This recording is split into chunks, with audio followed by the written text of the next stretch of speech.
नमस्कार दोस्तों, एक बार फिर से स्वागत है आपका हमारे डीएस स्टडी चैनल पर। तो दोस्तों, आज हम इस वीडियो में करने वाले हैं एसएससी एमटीएस की सामान्य ज्ञान यानी जीके जीएस के जो 25 क्वेश्चन आते हैं उसके प्रीवियस क्वेश्चन आज हम इस वीडियो में करने वाले हैं। तो दोस्तों, आप भी अगर एसएससी एमटीएस की तैयारी कर रहे हैं या फिर एमटीएस के पेपर देने वाले हैं जो कि अप्रैल में शुरू होंगे ऑनलाइन मोड में, तो ये वीडियो आपकी काफ़ी हेल्प रहने वाली है। तो दोस्तों, वीडियो को एंड तक जरूर देखें। और हमने 25 क्वेश्चन लिए प्रीवियस। इन 25 क्वेश्चन में से आपके कितने प्रश्न ठीक हुए आप हमें कमेंट बॉक्स में जरूर बताएं। और चैनल पर नए हैं तो चैनल को सब्सक्राइब करें। चलिए दोस्तों, शुरू करते हैं आज के प्रश्न नंबर 1 से।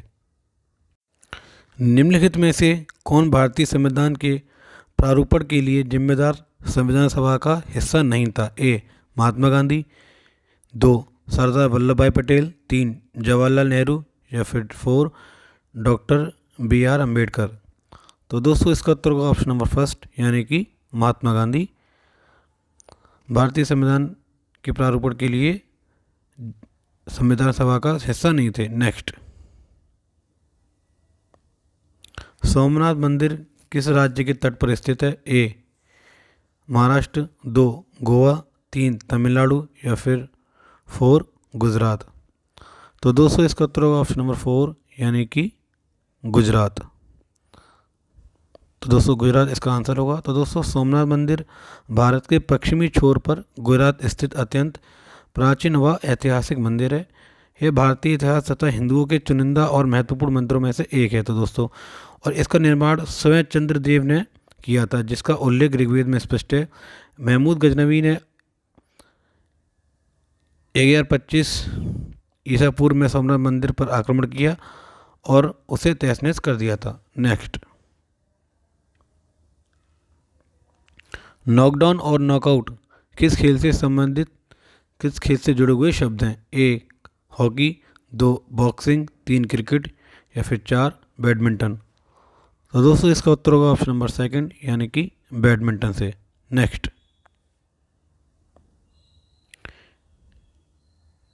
शिवाजी पर पेशवाओं की विजय के बाद मराठा साम्राज्य की राजधानी डैश बन गई थी? 1 नागपुर, 2 उज्जैन, 3 बड़ौदा या फिर 4 पूना। तो दोस्तों, इसका उत्तर होगा ऑप्शन नंबर 4 यानी कि पूना। तो दोस्तों, मराठा साम्राज्य एक भारतीय साम्राज्यवादी शक्ति थी जो 1645 से 1818 ईस्वी तक अस्तित्व में रही। और मराठा साम्राज्य की नींव हमारे छत्रपति शिवाजी महाराज ने वर्ष 1645 में डाली। उन्होंने कई वर्ष औरंगजेब के मुगल साम्राज्य से संघर्ष किया। नेक्स्ट, कौन सी प्रक्रिया जड़ों से पत्तियों तक पानी और खनिजों के अवशोषण और ऊपरी मुखी गति से में मदद करती है? 1 अवसादन, 2 संघनन, 3 संचय या फिर 4 वाष्पोत्सर्जन। तो दोस्तों, इसका उत्तर होगा ऑप्शन नंबर 4 यानी कि वाष्पोत्सर्जन। नेक्स्ट, जलियांवाला बाग नरसंहार के लिए कौन सा ब्रिटिश अधिकारी जिम्मेदार था? 1 General Dyer, 2 General Irwin, 3 General Clive या फिर 4 जनरल सॉन्डर्स। तो दोस्तों, इसका उत्तर होगा ऑप्शन नंबर फर्स्ट यानी कि जनरल डायर। तो दोस्तों, जनरल डायर ब्रिटिश भारतीय सरकार का एक सेनाधिकारी था और अप्रैल 1919 ईस्वी में अमृतसर पंजाब में तैनात था।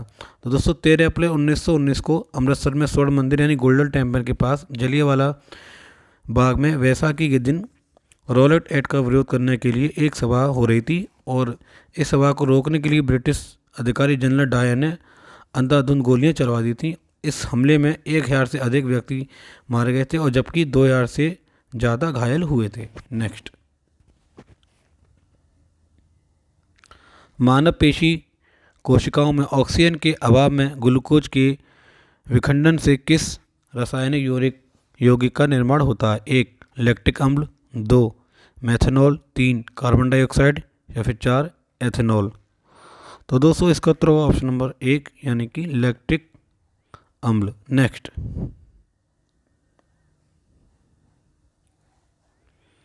कांग्रेस के किस अधिवेशन में असहयोग को अपनाया गया था? 1 बॉम्बे अधिवेशन 1921, 2 नागपुर अधिवेशन 1920, 3 मद्रास अधिवेशन 1927 या फिर 4 लाहौर अधिवेशन 1916। तो दोस्तों इसका उत्तर होगा ऑप्शन नंबर सेकंड यानी कि नागपुर अधिवेशन 1920। तो दोस्तों असहयोग आंदोलन का प्रस्ताव कांग्रेस के नागपुर अधिवेशन में दिसंबर 1920 को प्रस्ताव पारित हुआ। और दोस्तों आंदोलन महात्मा गांधी द्वारा प्रारंभ किया गया प्रथम जन आंदोलन था। नेक्स्ट, निम्नलिखित में से कौन सी पुस्तक ज्योतिबा फुले द्वारा लिखी गई थी? 1. गुलामगिरी, 2. Discovery of India, 3. Wings of fire या फिर 4. My experiment with tooth.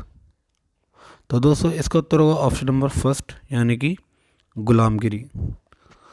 तो दोस्तों महात्मा ज्योतिबा फुले ऐसे महान विचारक और समाजसेवी और क्रांतिकारी कार्यकर्ता थे जिन्होंने भारतीय समाज संरचना की जड़ता को ध्वस्त करने का काम किया। महिलाओं, दलितों एवं शूद्रों की अपमानजनक जीवन स्थिति में परिवर्तन लाने के लिए वे आजीवन संघर्ष करते रहे। गुलामगिरी ऊंच नीच पैदा करने वाली व्यवस्था पर तर्कपूर्ण ढंग से चोट करने वाली ज्योतिबा फुले की एक रचना है। दोस्तों गुलामगिरी नामक पुस्तक का विषय अमेरिकी दास आंदोलन से संबंधित था। नेक्स्ट, भारत के किस क्षेत्र में शुष्क मृदा पाई जाती है? 1. गंगा के मैदान, 2. छोटा नागपुर पठार, 3. राजस्थान या फिर 4. नीलगिरी पहाड़ियों में। तो दोस्तों इसका उत्तर होगा हमारा ऑप्शन नंबर थर्ड यानी कि राजस्थान। तो दोस्तों शुष्क मृदा यानी एरिड सॉइल या मरु मृदा यानी कि डिजर्ट सॉइल अर्धशुष्क जलवायु वाले क्षेत्र में बनती है। इस प्रकार की मिट्टी रेगिस्तानी क्षेत्र में पाई जाती है। दोस्तों भारत में यह मृदा राजस्थान में पाई जाती है। नेक्स्ट, हुंड्रू जलप्रपात किस नदी पर स्थित है? 1. स्वर्णरेखा नदी, 2. कृष्णा नदी, 3. गोदावरी नदी या फिर 4. कावेरी नदी। तो दोस्तों इसका उत्तर होगा ऑप्शन नंबर फर्स्ट यानी कि स्वर्णरेखा नदी। तो दोस्तों स्वर्णरेखा नदी यह झारखंड का सबसे प्रसिद्ध जलप्रपात है और यह रांची से लगभग 45 किलोमीटर दूर स्वर्णरेखा नदी पर स्थित है। नेक्स्ट,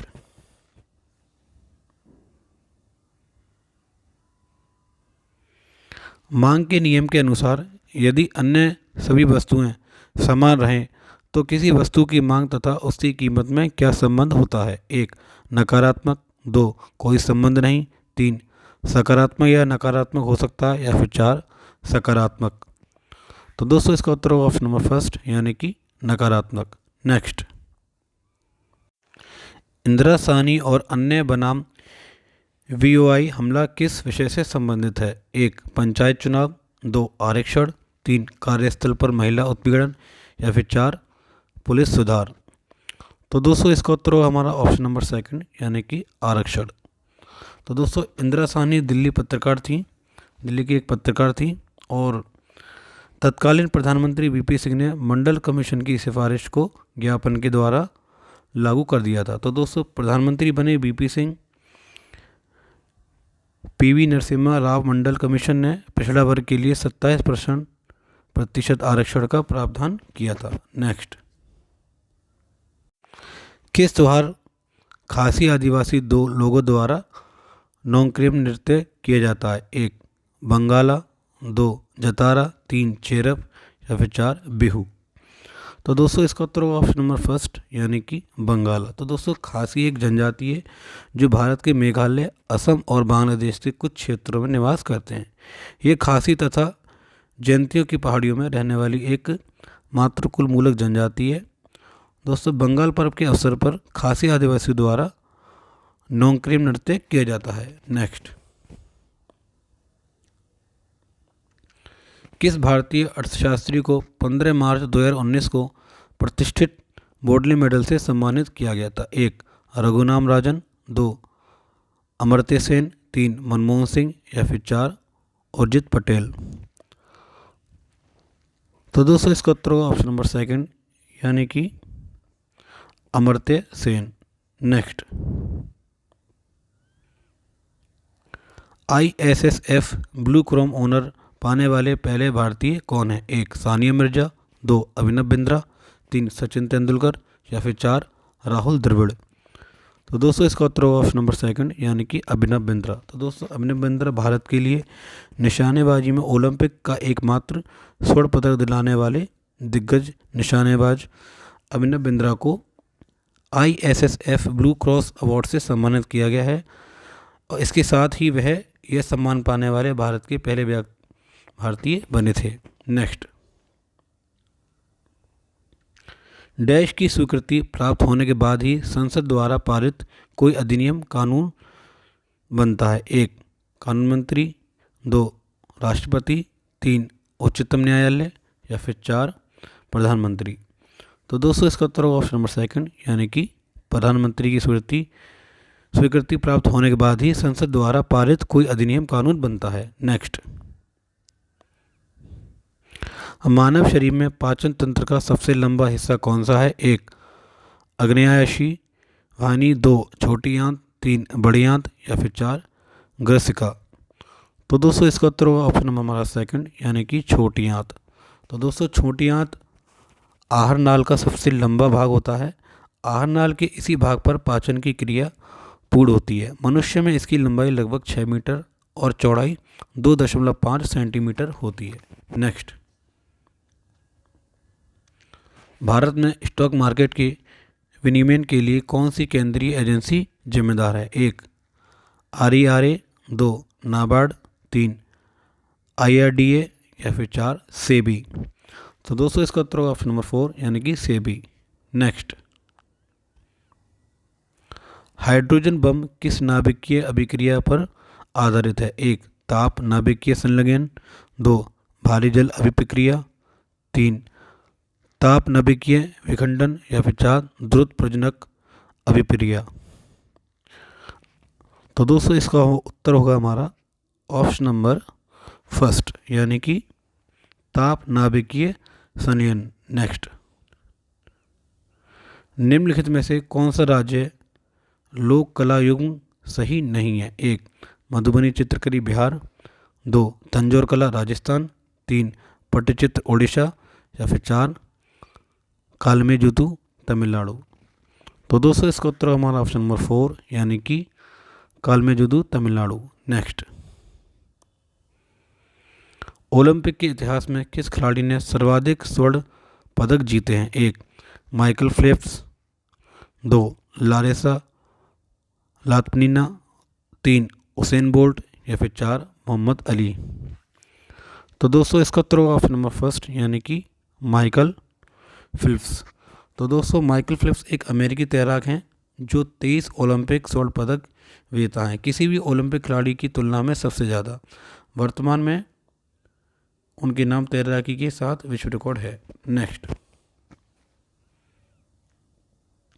विश्व का सबसे ऊंचा पठार कौन सा है? 1 तिब्बत पठार, 2 मेघालय पठार, 3 छोटा नागपुर पठार या फिर 4 दक्कन पठार। तो दोस्तों इसका उत्तर हमारा ऑप्शन नंबर फर्स्ट, यानी कि तिब्बत का पठार। तो दोस्तों दुनिया की छत के नाम से जानने वाला तिब्बत का पठार उत्तर से दक्षिण तक करीब 1000 किलोमीटर लंबा है, जबकि पूर्व से पश्चिम तक 2500 किलोमीटर चौड़ा है। तिब्बत का पठार चीन द्वारा नियंत्रित बोर्ड स्वतंत्र क्षेत्र से होता हुआ भारत के लद्दाख तक फैला है। नेक्स्ट, नाभिकीय संलयन अभिक्रिया निम्नलिखित में से किस समीकरण पर आधारित है? 1 E बराबर mc², 2 E बराबर m²c, 3 c² बराबर em या फिर 4 E² बराबर mc। तो दोस्तों इसका उत्तर होगा ऑप्शन नंबर फर्स्ट, यानी कि E बराबर mc²। तो चलते हैं आज के आखिरी प्रश्न तरफ। प्रश्न नंबर 25, निम्नलिखित में से कौन सा विकल्प भारत सरकार द्वारा जारी किए जाने वाले राजकोषीय बिल का एक प्रकार नहीं है? 1 728 दिन, 2 91 दिन, 3 182 दिन या फिर 4 364 दिन। तो दोस्तों इसका उत्तर होगा हमारा ऑप्शन नंबर फर्स्ट, यानी कि 728 दिन। तो दोस्तों अस्थायी मुद्रा बाजार पर अंकुश लगाने के लिए सरकार की तरफ से रिजर्व बैंक द्वारा तरलता खामियों के संदर्भ में जारी किया है। तो दोस्तों मैं आशा करता हूँ आपको ये वीडियो अच्छी लगी होगी, और दोस्तों आपको ये वीडियो अच्छी लगी तो वीडियो को ज़्यादा शेयर करें, वीडियो को लाइक करें और चैनल पर नए हैं तो चैनल को सब्सक्राइब करें। मिलते हैं हम दोस्तों अपने अगली वीडियो में, तब तक के लिए थैंक्स फॉर वॉचिंग।